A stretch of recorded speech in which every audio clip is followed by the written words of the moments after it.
Mary Oliver is a famous American poet.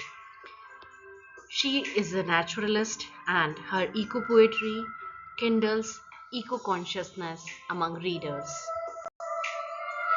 You do not have to be good. You do not have to walk on your knees for 100 miles through the desert repenting. You only have to let the soft animal of your body love what it loves. Tell me about despair, yours, and I will tell you mine. Meanwhile, the world goes on. Meanwhile, the sun and the clear pebbles of the rain are moving across the landscapes, over the prairies and the deep trees, the mountains and the rivers.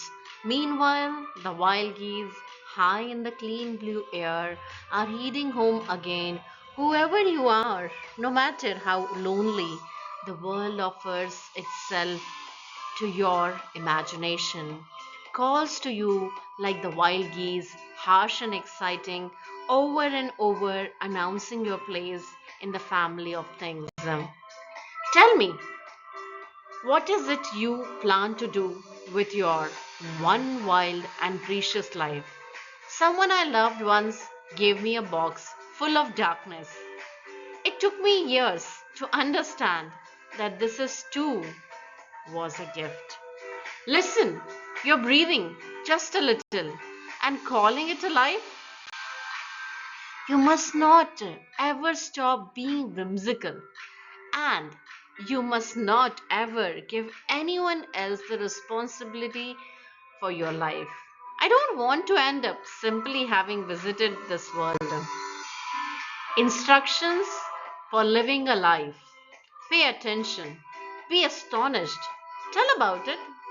To live in this world, you must be able to do three things: to love what is mortal, to hold it against your bones, knowing your own life depends on it, and when the time comes, to let it go, to let it go. Listen, you're breathing just a little and calling it a life. The journey. One day you finally knew what you had to do and begin, though the voices around you kept shouting their bad advice, though the whole house began to tremble and you felt the old tug at your ankles.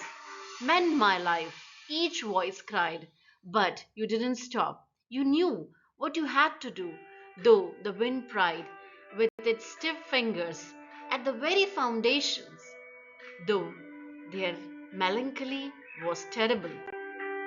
It was already late enough and a wild night, and the road full of fallen branches and stones. But little by little, as you left their voices behind, the stars began to burn through the sheets of clouds, and there was a new voice which you slowly recognized as your own, that kept you company as you strode deeper and deeper into the world, determined to do the only thing you could do, determined to save the only life you could save.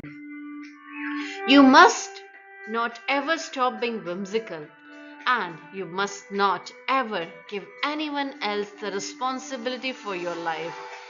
When it is over, I want to say all my life I was a bride married to amazement. I was the bridegroom taking the world into my arms. When it is over, I don't know what to wonder. If I have made of my life something particular and real, I don't want to find myself sighing and frightened or full of argument. I don't want to end up simply having visited this world. I believe in kindness, also in mischief, also in singing, especially when singing is not necessarily prescribed. Keep some room in your heart for unimaginable. I want to think again of dangerous and noble things. I want to light and frolicsome.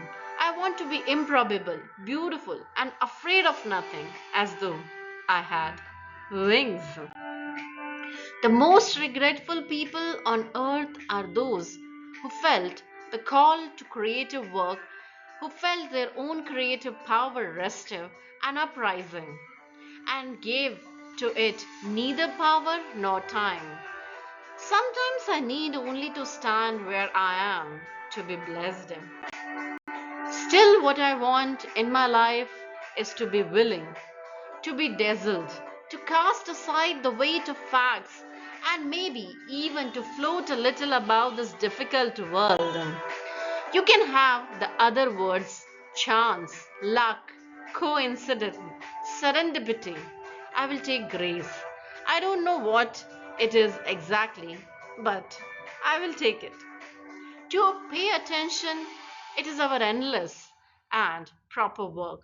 It is a serious thing just to be alive on this fresh morning in this broken world.